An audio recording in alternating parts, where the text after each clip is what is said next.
BRS మాజీ MLA Jeevan రెడ్డిపై case నమోదైంది. జీవన్ రెడ్డితో పాటు కుటుంబ సభ్యులపై చేవెళ్ల పిఎస్లో 6 సెక్షన్ల కింద కేసు నమోదు చేశారు.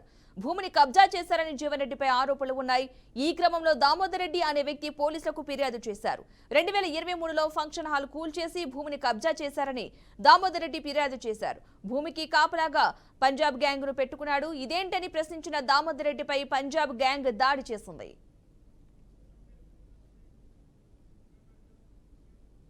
ఇదే అంశానికి సంబంధించిన పూర్తి సమాచారాన్ని మా ప్రతినిధి ధనుంజయ్ అందిస్తారు. ధనుంజయ్ చెప్పండి, దీనికి సంబంధించిన ఫుల్ డీటెయిల్స్ ఏంటి అసలు? Thank you Padma. నిజామాబాద్ జిల్లా ఆర్మూర్ మాజీ ఎమ్మెల్యే జీవన్ రెడ్డి ఎపిసోడ్ రోజుకు ఒక మలుపు తిరుగుతుందని చెప్పొచ్చు. హైకోర్టు తీర్పు ఉత్తర్వులతో మధ్యంతర బెయిల్ ఇచ్చిన షాపింగ్ మాల్ పై మధ్యంతర బెయిల్ ఇచ్చిన ఆర్టీసీ అధికారులతో రోజుకో రకంగా ఇక్కడ బయటపడుతున్న సందర్భంలో చూస్తున్నాం.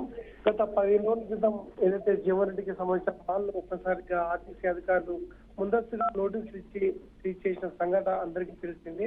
ఇదే తరహాలో ఈ రోజు ఆర్టీసీకి సంబంధించిన అద్దె బకాయిలు ఉన్నాయని చెప్పేసి 2.52 కోట్ల రూపాయలు వారం రోజులుగా చెల్లించామని చెప్పేసి ఇప్పటికే దానికి సంబంధించిన నోటీసులు మనకు జారీ చేయడం జరిగింది. జారీ చేసిన క్రమంలోనే ఆర్టీసీ అధికారులు వాళ్ళపై చర్యలు తీసుకునేందుకు సిద్ధమవుతున్నారు. వారం రోజులుగా అద్దె బకాయిలు చెల్లించకపోతే మళ్ళీ ఆర్టీసీకి సంబంధించిన షాపింగ్ మాల్ సీజ్ చేస్తామని చెప్పడంతో ఇప్పటికే దర్శనం పడుతున్నారు. దీంతో భాగంగానే ఈ రోజు మనం చూస్తున్నాం. ఎందుకంటే గత వారం రోజులుగా ఇదే షాపింగ్ మాల్ కు సంబంధించిన నాటకీయ పరిణామాల వద్ద చోటు చేసుకుంది. ఎన్నికల పర్యటనలో భాగంగా ముఖ్యమంత్రి రేవంత్ రెడ్డి జిల్లా పర్యటనకు వచ్చిన మరుసటి రోజే ఇదే షాపింగ్ మాల్ కు సంబంధించిన నోటీసులు ఇవ్వడం చర్చనీయాంశంగా దారి తీసిన సంఘటన మనం చూసాం.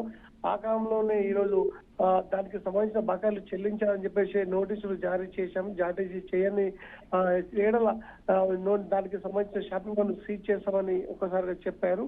అందులో భాగంగానే గతంలో షాపింగ్ మాల్ కు సంబంధించిన నోటీసులు ఇచ్చి చెల్లించడం జరిగింది.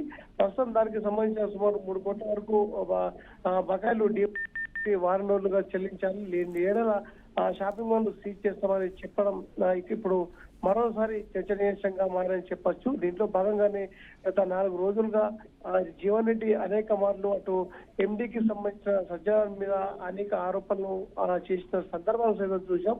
అక్రమాస్తుల సంపాదనలో ఈ రోజు సజ్జనార్ ముందంజలో ఉన్నారని చెప్పేసి చేసిన సంఘటనలు సైతం చూసాం. ఈ క్రమంలోనే ఈ రోజు ఒక టైంలో ఈ రోజు ఆర్టీసీ అధికారులు దిగొచ్చినట్టు మనకు తెలిసే సందర్భాలు చూడవచ్చు. ఎందుకంటే వారం రోజులు గడువు లోపల చెల్లించకుంటే పూర్తి స్థాయిలో దాన్ని హ్యాండ్ ఓవర్ చేసుకుంటామని చెప్పడంతో ఈ రోజు మళ్ళీ రాజకీయ ప్రకంపనలు మాత్రం సృష్టిస్తున్నాయి. Padma. Right, thank you Dhananjay.